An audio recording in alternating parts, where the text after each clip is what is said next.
Class और सीखते हैं आगे की जो पॉइंट्स हैं, आगे के जो टॉपिक्स हैं उसको। तो आज का जो सबसे पहला पॉइंट है दोस्तों वो है बियरिश थ्री कंटिन्यूअस पैटर्न। अभी तक जो भी आपने पैटर्न पढ़े हैं, सीखे हैं, उसमें सिर्फ और सिर्फ थ्री कैनलिस्टिक होते थे।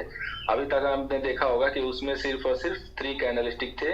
अब यहाँ पे जो है आपको एक और कैनलिस्टिक देखने को मिलेगा जो कि होगा फोर्थ, यानी कि यहाँ से आपको बेसिकली जो है फोर कैनलिस्टिक के जो है पैटर्न सीखने हैं, पढ़ने हैं। तो आइए शुरू करते हैं। सबसे पहले दोस्तों हमारा जो आज का जो पहला टॉपिक है वो है बियरिश कंटिन्यूअस पैटर्न, यानी कि ये मार्केट में जो है जो गिरावट होती है ना उसको कंटिन्यूअस करता है, यानी कि गिरावट है और आगे भी बढ़ेगी। इसके फॉर्मेशन का रूल क्या है दोस्तों, तो इसमें चार कैंडलस्टिक का पैटर्न होता है। बेसिकली जो है चार कैंडल्स होती हैं।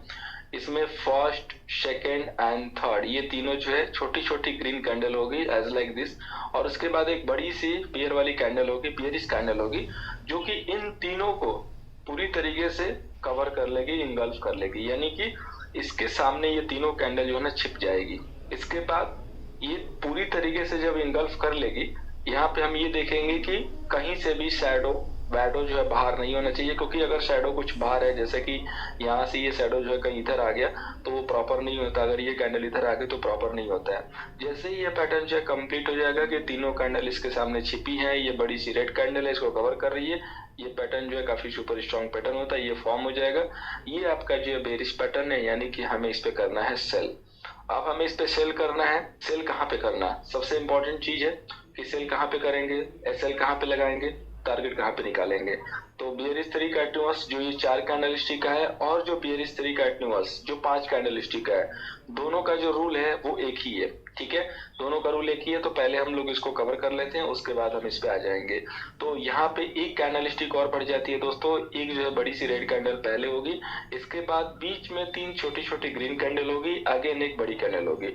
अब इन सबका जो है सबसे इंपॉर्टेंट टॉपिक क्या है कि इन तीनों को ये पूरी तरीके से इंगल्फ करेगा, यहाँ से भी बैक से भी, और ये जो कैंडल होगी बियर वाली पहली, ये भी जो है पूरी तरीके से इंगल्फ करेगी, यानी कि इन दोनों कैंडल में एज लाइक डब्बा ये जो है तीनों छिप जाएंगी। अगर ये आपकी ये पहली कैंडल, ठीक है, अगर आपकी जो पहली कैंडल है सबसे पहली जो रेड वाली दिख रही है, अगर इनकेस बड़ी है, यानी कि जो लास्ट वाली कैंडल है इसके कंपेयर में अगर ये बड़ी हो रही है, तो और भी जो है ये सुपर स्ट्रॉन्ग पैटर्न हो जाता है, और भी अच्छा हो जाता है, एक पॉइंट और इसमें ऐड हो जाता है, ये याद रखिएगा। ठीक है, अब इसके बाद जब ये सारा कुछ हो जाएगा तो सेम हमें वही चीज करना है, इस पे भी सेल करना है। तो चूंकि हमने जो फोर कैंडलस्टिक पढ़ा वो और ये दोनों का जो है पैटर्न एक ही है, दोनों का जो है ट्रेड एक ही होगा, सिर्फ और सिर्फ अंतर ये होगा कि इसमें एक कैंडल आपकी एक्स्ट्रा हो जाती है। तो सेल रेट क्या होगा, लास्ट डे का high plus low oblique two. क्योंकि हम यहाँ पे राइट पे क्यों सेल करते हैं, ये एक सबसे बड़ा क्वेश्चन यहाँ पे आना चाहिए। वो हम इसलिए करते हैं कि जब 3 दिन मार्केट धीरे धीरे ऊपर चलता है ना, तो कई लोगों को ये लगेगा कि यहाँ से मार्केट एक बार गिरा है तो हो सकता है आज भी ऊपर जाएगा, और वही वो दिखाने के लिए ऊपर जाता है और वहीं से मार्केट गिरने लगता है। तो यहाँ पे जितने भी सारे जो बायर होते हैं ना वो फंस जाते हैं, और जिसको ये रूल पता है वही सेल करके काम कर जाता है।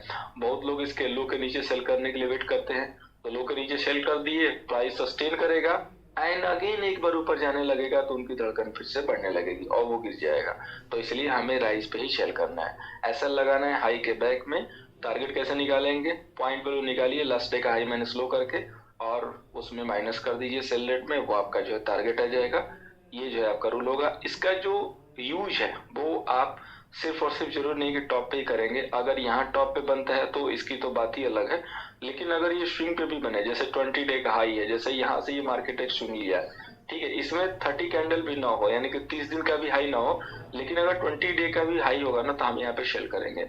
अभी अगर इनके इस मार्केट यहाँ से आके एक राइज जैसे लेके यहाँ बनाता है तो भी हम इसको सेल कर सकते हैं, यहाँ से मार्केट आके फिर यहाँ भी बनाएगा तो भी हम यहाँ से सेल कर सकते हैं, क्योंकि इसका नाम ही है बियरिश थ्री कंटिन्यूअस पैटर्न। यानी कि जो मार्केट में गिरावट होती है वो उसको और फ्लो देता है, उसको साथ देता है, बोलता है भाई तू और गिरो, तुमको जो अभी गिरना है।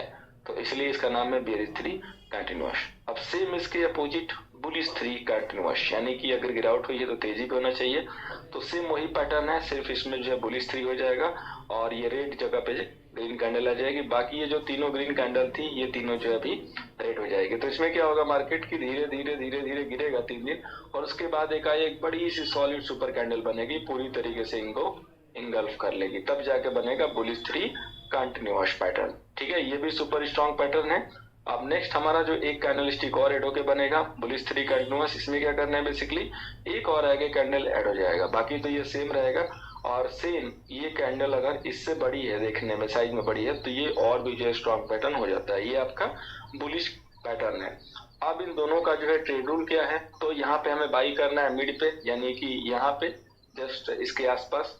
तो हमें करना क्या होगा, हाई प्लस लो ऑब्लिक 2 करके एवरेज निकालिए, या तो ऐसे माउस रख के यहाँ पे देखिए कि सेंटर में क्या प्राइस आ रही है उसके आसपास सेल कीजिए अपने ट्रेड स्किल को यूज करके, और ऐसे लगाइए लो के बैक में, टारगेट के लिए हाई माइनस लो करके उसमें ऐड कर दीजिए, आपका टारगेट आ जाएगा। दोनों का ट्रेड रूल सेम होगा क्योंकि दोनों का पैटर्न सेम है। अभी देखिए ये जो चार्ट में बना है ये 30 डे के बॉटम पे नहीं है, लेकिन फिर भी हमने इसको यूज किया, क्यों, क्योंकि ये स्विंग पे है। अभी जैसे मार्केट यहाँ से गिर के अगर यहाँ आया, ये भी देखिए यहाँ भी बना हुआ है पैटर्न, तो यहाँ भी हम यूज करेंगे, ठीक है। अगर आप ध्यान से देखना चाहें तो इसको भी देख सकते हैं, यहाँ पीछे ये पैटर्न बना हुआ है, यहाँ पे ध्यान से देखिए, ये जो बड़ी वाली ग्रीन कैंडल है इन तीनों को इंगल्फ कर रही है। हालांकि मार्केट बाई देने नहीं आया, गैप अप हो गया, लेकिन फिर भी पैटर्न बना हुआ है। तो ये इसका काम ही है कंटिन्यूअस, मतलब मार्केट को कंटिन्यूएशन देना। अब ऐसा नहीं कि आप इसको यहाँ ऊपर चढ़ के बाई कर लेना, यहाँ पे नहीं बाई करेंगे, क्योंकि आप देखिए मार्केट यहाँ से ऑलरेडी वन साइडेड चल रहा है। अब मार्केट यहाँ से गिर के थोड़ा सा स्विंग लेके और इधर आया, इधर बनाया तो कर सकते हैं। ये चीज थोड़ा सा आपको ध्यान देना पड़ेगा, ये स्किल है और ये प्रैक्टिस पे जो आपके अंदर चला जाएगा, ठीक है। अभी जैसे यहाँ पे देखिए कितना ब्यूटीफुल तरीके से मार्केट यहाँ से गिरा, कंसोलिडेशन किया, छोटा ऊपर गया, फिर आया यहाँ पे बना, और यहाँ से देखिए मार्केट बहुत बेहतरीन तरीके से जो प्राइजेशन को फॉलो करता हुआ ऊपर की तरफ जो निकल गया। तो यहाँ पे जो है बाई देने के लिए लो के नीचे नहीं है, मतलब हमारे एवरेज पॉइंट पे नहीं है, बट फिर भी हाई के ऊपर मार्केट ने रिवर्सल दिया। तो सम टाइम ऐसा होता है कि कभी कभी जो है वो बाई देने नहीं आएगा। और किस कंडीशन में नहीं आएगा, जैसे ये सॉलिड ग्रीन कैंडल बनी है ना, अगर ये सॉलिड ग्रीन कैंडल बनेगी तो ये नहीं आएगा, ठीक है, यहाँ पे नहीं आएगा। अभी सिंपली ध्यान से देखिए, ये अगर एक यहाँ पैटर्न है, मार्केट मतलब ये कंसोलिडेशन किया पड़ा है, फिर इसमें एक छोटा कंसोलिडेशन हो गया, अब इसके बाद जो है ना एक सॉलिड सी अगर यहाँ ग्रीन कैंडल बनती है, तो ये पॉसिबल है कि यहाँ पे बाई देना नहीं आएगा, यहीं से जो है निकल जाता है, ठीक है, यहीं से निकल जाता है। तो इस चीज को आपको फोकस करना है कि कभी कभी यहाँ पे निकल जाएगा, तो हो सकता है कि वो बाई ना मिले, और या तो हम इंट्राडे में फिर डे लो ही ऐसे लगा के बाई करते हैं और इसके अलावा कुछ नहीं देखते हैं। तो ये जो है आप याद रखिएगा। अब ये हमारा जो है बियरिश 3 बुलिश 3 जो है कंप्लीट हो चुका है। अब इसके बाद जो हमारा नेक्स्ट पैटर्न है वो है हमारा मारुबोजू। ये जो मारुबोजू का जो पैटर्न है ये थोड़ा सा यूनिक पैटर्न है, नाम भी अलग है, काम भी अलग है। मारुबोजू बेसिकली बनता कैसे है, तो मारुबोजू में बेसिकली होता क्या है कि आपका जो पैटर्न है ये विदाउट शैडो बनेगा, मतलब उसमें कोई भी जो है शैडो नहीं होगी। जैसे ये बना तो सॉलिड ये रहेगा, सॉलिड बिल्कुल, इसमें कहीं से भी कोई शैडो नहीं होगी। अगर इनकेस रेड बना तो इस टाइप से बनेगा, इसमें भी कोई शैडो नहीं होगी, जैसे कि आप स्क्रीन पे जो है देख सकते हैं जो मैंने यहाँ पे बनाया हुआ है। विदाउट शैडो जो कैंडल होती है ना उसको हम मारुबोजू बोलते हैं। मारुबोजू मतलब सॉलिड, किसी ने वहां पे सेल ही नहीं किया, किसी ने वहां पे प्रॉफिट ही नहीं बुक किया, और जिसने सेल किया उसने यहाँ पे बाई भी नहीं किया किसी ने। अगर ये ग्रीन बनेगा तो इसका नाम होगा बुलिश मारुबोजू, अगर ये रेड बनेगा तो इसका नाम होगा बियरिश मारुबोजू। ग्रीन होगा तो बाई करना है, रेड होगा तो सेल करना है, सिंपल सी इसकी लाइन है ट्रेडिंग के लिए, ठीक है। इसमें कोई भी शैडो नहीं होगा, और साइज जो है इसकी स्टैंडर्ड साइज है, मतलब इस साइज में कोई भी बदलाव नहीं है, यही होता है अमूमन। चार्ट पे अभी दिखाएंगे हम, चार्ट पे बिल्कुल जैसे सेम दिखेगा विदाउट शैडो, वो आपकी मारुबोजू कैंडल होगी। अब चूंकि आप सिंगल कैंडलस्टिक पे आ गए, आप याद रखिए जब हम लोग पहले सेशन से स्टार्ट किए थे तो हम लोग वहां पे वॉल्यूम को जिक्र कर रहे थे, वॉल्यूम को लेके चल रहे थे, लेकिन आज अभी आप फिर से जो है सिंगल कैंडलस्टिक पे आ गए हो। बीच में आपने डबल कैंडलस्टिक भी सीखा, ट्रिपल भी सीखा, फोर्थ भी सीखा, 5 भी सीखा। 5 कैंडल सीखने के बाद फिर से आपने लैंड किया सिंगल कैंडलस्टिक पे, यानी कि अभी फिर से आपको यहाँ पे वॉल्यूम को कंसीडर करना है, तो वहां पे जो है हाई वॉल्यूम हमें चाहिए ही चाहिए। ये जो है बुलिश पैटर्न है अगर आपका ग्रीन बनता है, और बेयरिश पैटर्न हो जाएगा अगर आपका रेड बनेगा, ठीक है, ये याद रखिएगा। अगर आपका रेड बनेगा तो बेयरिश पैटर्न हो जाएगा, ग्रीन बनेगा तो बुलिश होगा। अब यहाँ पे हमें ट्रेड कैसे करना है, तो बेसिकली ये जो है ना बुलिश मारुबोजू, बेयरिश मारुबोजू, ये बेसिकली होता है आपके बीटीएसटी एसटीबीटी के लिए। बाई टुडे सेल टुडे वाला नहीं, बाई टुडे सेल टुमारो, ठीक है। BTST buy today sell tomorrow, STBT sell today buy tomorrow, यानी कि अगर हमने रेड कैंडल पे ट्रेड लिया तो आज बेच के जाएंगे, कल खरीदेंगे, सुबह में ओपनिंग के साथ प्रॉफिट बुक करेंगे गैप डाउन का। अगर हमने ग्रीन पे बाई लिया तो हम बाई आज करेंगे, कल बेचेंगे ओपनिंग में गैप अप के बाद।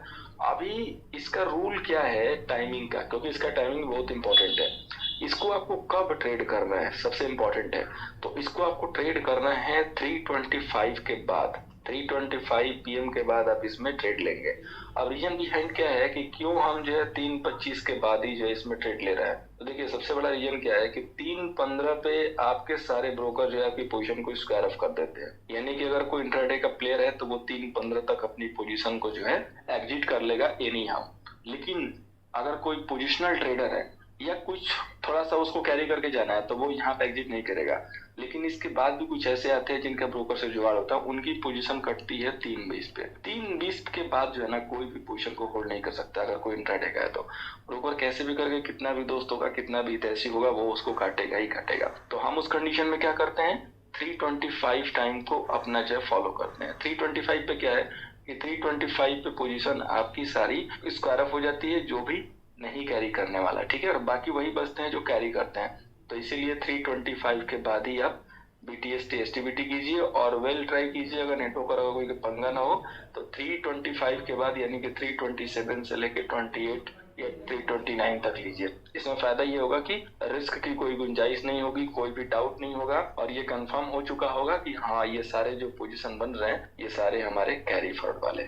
इसलिए आप यहाँ पे 325 के बाद ही जो पोजीशन बनाइए। और अब सबसे बड़ा चीज आता है कि जब आपने पोजीशन बना ली तो अभी आपको जो है टारगेट क्या बुक करना है, ठीक है। टारगेट क्या होगा नेक्स्ट डे जब हम उसको BTST लेके जाएं या STBT लेके जाएं, तो वहां पे दोस्तों आपको ये चीज ध्यान देना पड़ेगा कि BTST STBT का स्टैंडर्ड रूल है। मैं आप लोगों को बता देता हूँ, अभी तक आप फॉलोअर थे तो आपको शायद आइडिया नहीं होगा। चैनल पे कई बार आपने कॉल देखी होगी और हो सकता है कि आपने भी STBT BTST किया होगा, ऊपर जो है गैप अप हुआ होगा, आपने प्रॉफिट नहीं बुक किया होगा, बाद में वो नीचे गिर गया होगा।